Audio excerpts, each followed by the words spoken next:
Кыздын жыныс органына таякты киргизишкен. Алматы шаарында жаш кызга карата ырайымсыз зомбулук көрсөтүлгөнү белгилүү болду. Бул тууралуу укук коргоочу Диана Таңсары өз баракчасында жазды. Анын айтымында шектүүлөр кызды сабап денесин тамеки менен күйгүзүшүп, сууга батырган. Ошондой эле сексуалдык мүнөздөгү зомбулук аракеттерине барып, кыздын жыныс органына таяк киргизишкен. Мындан тышкары аны колу бутун өбүүгө мажбурлап, бардык кыйноолорду видеого тартышкан. Кийин бул видеолор менен кызды коркутуп 3 миллион теңге талап кылышкан. Маалыматка караганда окуя шектүү кыздын жигитине байланыштуу чыккан. Кордолгон 16 жаштагы кыз университет тууралуу сурап бир жигиттин номерин алган. Бирок шектүүлөрдүн бири бул тууралуу билип, кызганычтан улам жер чыккан. Облустук полиция департаменти окуяны ырастап, кылмыш иши козголгонун билдирди. Жогоруда аталган программанын алкагында каржылоо механизмдерин кеңейтүүбүз, үлүштүк курулушту мындан ары өнүктүрүүбүз зарыл. Ал эми көп балалуу үй бүлөлөргө, мүмкүнчүлүгү чектелген жарандарга, жаш адистерге социалдык ипотеканы жылдык 4% менен жана баштамкы төлөмсүз берүүгө жетишели деп жатабыз. Мындай жеңилдик мамлекеттик кызматкерлер менен социалдык тармактагы кызматкерлерге дагы каралат. Ошондой эле жарандар үчүн жеткиликтүү ипотеканы жылдык 8% менен баштапкы төлөмсүз берүүнү максат кылып жатабыз. Биз бирөөнүн бир тыйынына зар эмеспиз. Мага рызкыны Аллах берет. Пендеңер бүт топтолуп келип менин курсагымды тойгозо албайсыңар, эгер Аллах менин көөдөнүмдү тойгозбосо. Мен акчага зар эмесмин. Менин бир тууганым, акем бар, Абдаз Ажы деген. Мен ошо кишиге көп айтам. Аллахка чексиз разы болгон жерин билесизби кайсы дейм? Кайсы дейт? Мага мыкты машинага, мыкты үйгө, мыкты атка куштар кылып койбогон үчүн дейм. Мага бир тыйын. Алмаздан, янтардан, берметтен куруп койсо дагы үйү мага бир тыйын. Андан көрө 2 ракат намаз окуйм, Аллах мага акыретте бир үй тургузат. Иншаллах. Мен мына дүйнөнүн рахатынан эч кызыкпайм. Эч бир пайдасы жок. Кече Кызылкыяда сүйлөп атып айттым. Мунул көйнөк менен келип 5 жыл башта чогулушта болдук эле. Кече мына миллиардербиз деген, миллионербиз деген азаматтар кетти. 6 метр сурп менен кетти. Бутунда кийип турган байпагын да чечип салды. Эмне менен кетти? Минип жүргөн катар жиптери калды дагы 4 тактанын үстүндө барды. Керемет 3 кабат салып койгон үйү да калды, 2 метр жерге түштү. Бриллианттан илип койгон асма шамдары бар, кап-кара көргө кирди. Не айырмасы бар?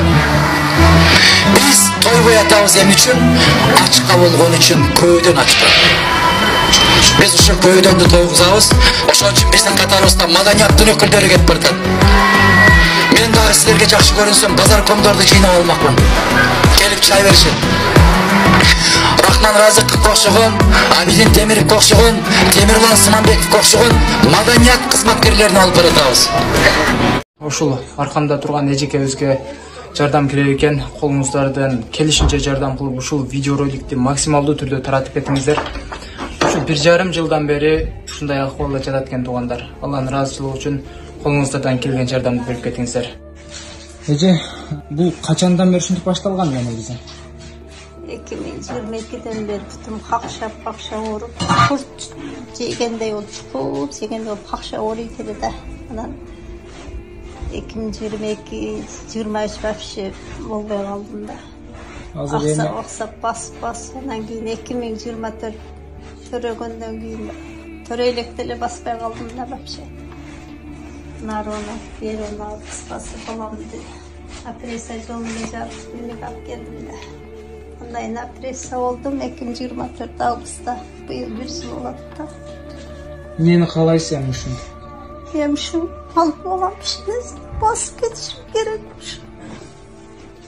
Балдарым келечегине кандай болот ушуну ойлойм. Аллахым ушул шифа берсин эжеке. Шифа берет Кудайым. Аял киши болбосун экенчи. Алла Таалам рызкы берип бизди сынап атат. Ошо рызкыны бул кимге берер экен? Кантип пайдаланар экен деп. топтогон дүниемді ушу элге берсем, элден ыраазычылык алсам, эл кубанса, кайсыл бир адамдын проблемасы чечилсе, бул менин максатка жеткендигим. Ушул жашоодогу, турмуштагы кыймылдаганымдын bir tajribası, rezultatı uşulda. Ошондуктан мен ойлоймун, биз байлыкты эмне үчүн табабыз? Байлыкты ошо элге берейин деп табабыз. Бизге байлыкты өзүбүз таап аткан же берип аткан жок. Бизге байлыкты Алла Таалам берип атат. Алла Таалам рызкы берип бизди сынап атат. Ошо рызкыны бул кимге берер экен? Кантип пайдаланар экен деп. Бул турмуш баарыбызга сыноо. Ар бир адамга сыноо. Эгерде эл, журт, мамлекет деген оюңда болсо, акылыңда болсо, жүрөгүңдө болсо, ички дүйнөңдө ушул сезимдер ээлеп тура турган болсо, анда ошол сыноолор дагы бир нече эсе көбүрөөк сыноого айланат. Кээ бир адамдар жашаган өмүрүндө өзүн ойлойт. Кээ бирлери чын айтыш керек, бир максат коюп, бала чакасын ойлойт. Кээ бирлери андан да чоңураак максат коюп, эл журтун ойлойт. Өзүнүн койгон максатына жараша жашайт экен адамчы.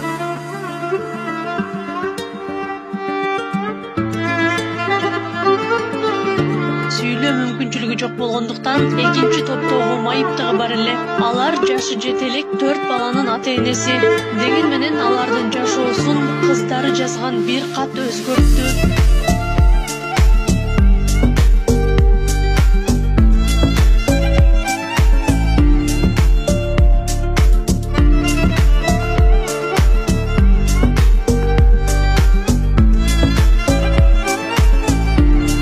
Шайыштын баласы Таймураз келип, эки айда салып берет деп айткан сөзүнө туруп, күн сааты менен 2 ай, ровно 2 айда бүтүрүштү.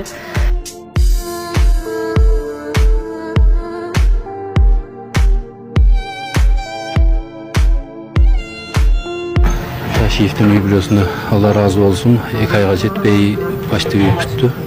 Алар келип жашап атабыз.